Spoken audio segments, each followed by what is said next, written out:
Alright gang, it's Oracle684 back here once again, and I'm going to do this on my thoughts of the new Scream trailer, which came out yesterday. Of course I did a reaction. I was too caught up with it, and I'm going to go ahead and give you my thoughts on the trailer.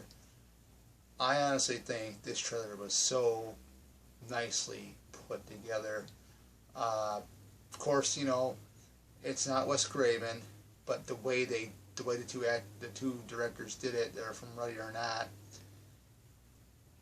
It was just, like I said again, it was mind blowing.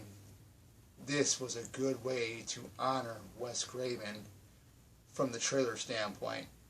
Cannot wait until we get to January 14th of next year to see it in the full entirety. Now, the opening with, I think, like I said, I'm not too familiar with these new young cast members. I think it was Jenna Ortega was the one that was getting attacked by Ghostface in the opening part of the trailer. Now, we don't know if that's going to be the opening kill. If you remember, going back with the previous Scream movie, Scream 4, where it was multiple kills. It was all coming from those later stab films, which was so impressive. I thought it was like, okay, there's one kill after another, there's another kill after another, which is the real kill, you know. But this could probably happen. I think it's the Jenna Ortega character. I think that kill, if it's a kill, we don't even know if the girl is going to be killed off in the beginning. We don't know what's really going to happen. But as every Scream fan knows, there's always surprises that await. What I'm really, really excited about in this entire film is knowing who the killer or killers are. And having Stu Macher's house in the film was just a jaw-dropper for me.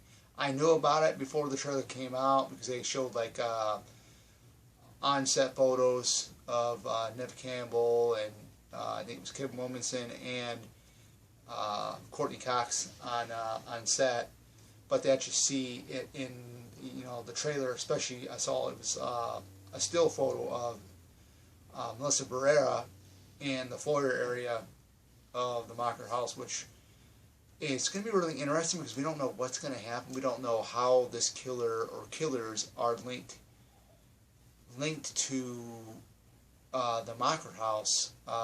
There's, you know, stuff that I'm thinking, you know, of course in Scream 3, the original idea was that Stu was going to go ahead and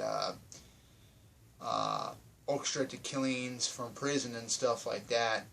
There was a thing about that. I know Critical Overlord covered something about that with Stu orchestrating in Scream 3 the killings, or Stu was going to be the killer in Scream 3 originally, but then I guess things leaked out on the internet and they had to change it to where she had a long lost brother that she never had, that Sidney never had. And, you know, just thinking about it, who could it be? But in the one scene, the Melissa Barrera character, I believe that's who it is. That was saying something about the killer is targeting family members of the original killers. Now that's quite interesting because could it be like a throw off? Like, yeah, this killer is going after family members of the original killers from the original film, and I'm like, could it be a twist too? Could it be somebody that's either a family member of one of the victims that the original killers killed off? Now, that could be a good twist right there. Who knows? There's even theories I've researched online or on YouTube that Stu is probably the killer. I mean, we're going to have to wait to see who it really is. But there's something about the Macher house as to why it's in the film. whether it's one of the characters is actually living in the house now, or they moved in, or if it's still the Mockers' residence, and maybe it's relatives of Stu's. Who really knows? Who really knows what's going to happen? And that's one thing I love about this franchise. You don't know what is going to happen in these Scream films. And, you know, I remember seeing Scream 4, get off the topic a little bit, seeing Scream 4 in theater with a buddy of mine. That whole scene when when you found out that it was Jill Roberts and what she did to try to frame that she was being attacked, her running herself into a picture frame on the wall. Then it was, you know, her taking Trevor's hand and scratching the side of her face. And then it was where she jumped up in the air backwards and landed on a glass table and broke that. That was insane. So, the thing that was really interesting was when Sidney Prescott had said in the trailer that whatever his link to our past is, brings us all back here. So my question, it's got to be somebody that's a family member of one of the victims that the original killers killed off, or, you know, I'm kind of, you know, going along with, could it be Stu? Could he still be alive? Could this be him doing it? Who really knows?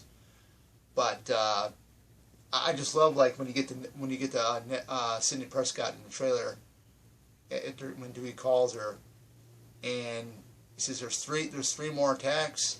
Do you got a gun?" "I'm Sidney Prescott. Of course I have a gun." I thought that was very well done. I mean, one of my favorite parts in the trailer was the silhouette of Ghostface. That was awesome. These guys from Ready or Not, they really got me hooked on seeing this film this January coming up.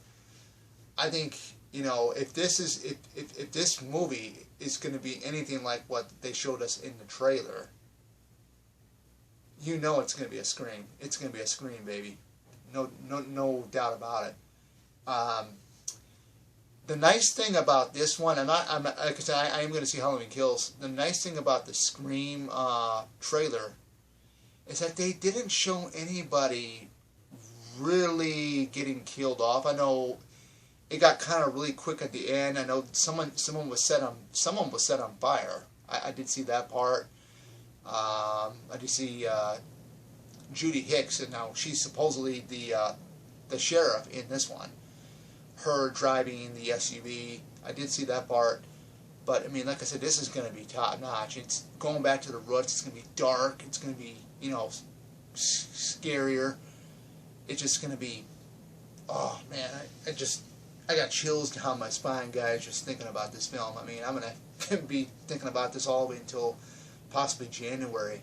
But, yeah, I cannot wait. I am super stoked. And, you know, the trailer was #1. There's going to be other versions of the trailer, like a trailer 2 coming out. But the first trailer was well put together. There's no complaints from me on that. But that is it, guys. This is going to be an awesome year next year to kick off 2022 with Scream 5. And I'm calling it Scream 5, even though it's titled Scream. I'm calling it Scream 5. So there's my thoughts on the trailer. Top notch. Cannot wait. I am going to be on the edge of my seat. I have not been like this, waited for a film like this in a long time, being super excited about it. So, see everybody there in the theaters, because that's where I'm going to see it. And that is it, guys. Take care, and you guys have a great night.